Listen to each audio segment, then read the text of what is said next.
It was a calm summer morning. The lake was still, the air soft, the kind of day that begged for fishing rods and quiet conversation. Michael Turner, a devoted father, waved from the dock as he and his teenage son, Ethan, set out in their small boat. Neighbors watched them drift into the horizon, laughing, casting lines into the glassy water. A picture-perfect moment of family. But by nightfall, they never returned. The search began at sundown. Rescue boats cutting across the dark surface, helicopters sweeping beams of light over the water. Divers scoured the depths. And yet, there was nothing. Not a single trace of them. No bodies. No broken oar. Not even the boat.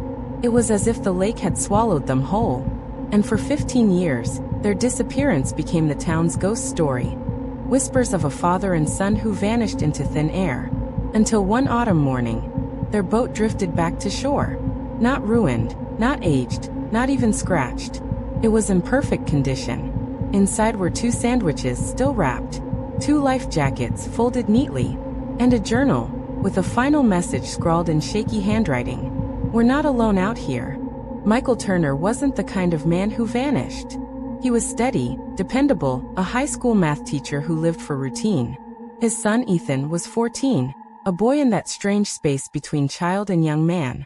Their bond was deepened by fishing, a ritual that stretched back to Ethan's first steps on the dock. July 22, 2003. They left home early, with a cooler packed by Michael's wife Laura. She kissed them goodbye, expecting them home by evening. But when the sun dipped below the horizon, and they hadn't returned, worry turned into dread. By midnight, the lakefront was swarming with flashing lights. Local police, volunteers, even the Coast Guard. Boats zigzagged across the lake, sonar scans searched the depths. They expected to find something. Anything, a floating cooler, a piece of clothing. But the water gave nothing back. It was as though the Turner men had been erased. To outsiders, Lake Waverly was idyllic. A wide expanse bordered by thick pine forests and postcard-perfect cabins. But to locals, it was haunted water. For decades, stories lingered. Strange lights hovering above the surface. Sudden storms that appeared out of nowhere. Fishermen claiming they'd heard voices. Whispers in the mist calling their names. The lake had taken lives before. Boats had sunk without reason. Divers had gone missing. Some even said the bottom was littered with wrecks never recovered. And yet, the disappearance of Michael and Ethan was different. No wreckage. No sign of distress. It was as if they had slipped through a doorway no one else could see. Laura Turner's life crumbled. For weeks, she stood on the shoreline, scanning the water as though her husband and son might row back into view. She refused to accept their deaths. She told neighbors she dreamed of them, standing in the mist, Ethan clutching his fishing rod, Michael mouthing words she couldn't hear. Authorities eventually closed the case. Lost at sea, they wrote in reports. But Laura never moved on. She left Ethan's room untouched, the bed made, the posters of baseball players still pinned to the walls. Michael's tackle box sat by the door. For 15 years she waited. And then just when the world had stopped talking about the Turner case, the boat came back. It was October 2018, early morning. A jogger on the northern shore spotted something odd. A white fishing boat drifting lazily, bumping against the reeds.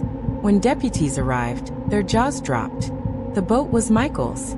The registration numbers matched. It hadn't aged a day. Inside, everything was as though time had frozen. Sandwiches wrapped in plastic, untouched. 2 sodas in the cooler, still fizzing when opened. Life jackets, folded neatly on the bench. And at the bottom, a leather journal. The last entry was scrawled hastily, the ink smudged as if written with a trembling hand. Something is wrong. The water is too still. Ethan says he saw someone watching us from the trees. But there's no one here. At night, we hear knocking on the boat. Not waves knocking. Like knuckles on wood. We're not alone out here. Investigators were shaken. How had a boat vanished for 15 years only to return in pristine condition? As though it had slipped out of time itself. The discovery reignited the mystery, sparking theories that consumed the community and the internet. Some believed the Turners had been victims of foul play, that perhaps smugglers or criminals used the lake, and the men stumbled into something they weren't supposed to see. But that didn't explain the boat's condition. Others clung to the lake's haunted reputation. Maybe the Turners encountered something not human, something that lived beneath the water. The knocking they described. Wasn't that how sailors in old ghost stories described spirits trying to board their ships? The strangest theory, but the hardest to ignore. The idea that the Turners slipped through a fold in reality, that the boat had been caught between dimensions, returning only when the rift opened again. Each theory left more questions than answers. Weeks later, a forensic team examined the boat under ultraviolet light. They found fingerprints, Michael's and Ethan's, but also something else. Handprints. Small, pale, childlike hands pressed against the underside of the seats. Too small to belong to Ethan. Too fresh to be 15 years old. The prints seemed to appear and fade, as though etched in condensation rather than oil. Even stranger, divers combing the lake that month made a chilling discovery. At the very center of Lake Waverly, nearly 200 feet down, they found a circle of stones. Perfectly round, arranged deliberately. Some claimed it resembled an altar. Among the stones lay objects, rusted watches, fragments of wood, bits of clothing, things from people who had gone missing decades earlier. But not a trace of Michael or Ethan. When Laura was brought to see the boat, she collapsed. She touched the sandwiches, the sodas, the journal. It was as if her husband and son had been right there, seconds before stepping off into nothingness. But the journal's final words haunted her. "We're not alone out here." She claimed to hear knocking at night, echoing through her house as if from beneath the floorboards. She swore she saw ripples on the lake when she drove by. Ripples moving against the wind. The boat, now locked in an evidence warehouse, became an object of dread. Officers refused night duty near it. Some said they heard scratching inside, as if something wanted out. 5 months later, a hiker found something washed up along the southern shore. A torn piece of fabric, checked and faded. Laura confirmed it was Ethan's favorite flannel shirt.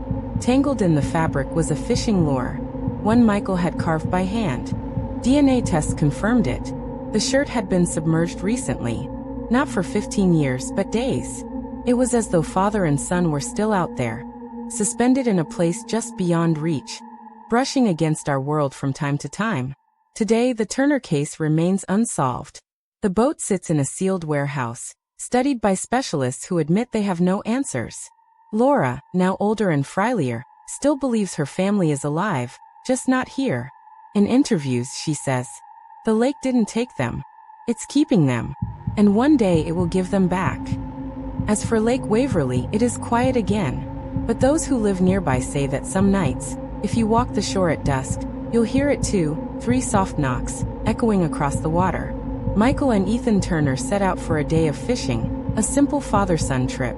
They never came home. 15 years later, their boat came back, untouched by time, carrying food that hadn't spoiled, and a message that chilled everyone who read it. We're not alone out here. What happened to them remains one of the most disturbing mysteries of modern times.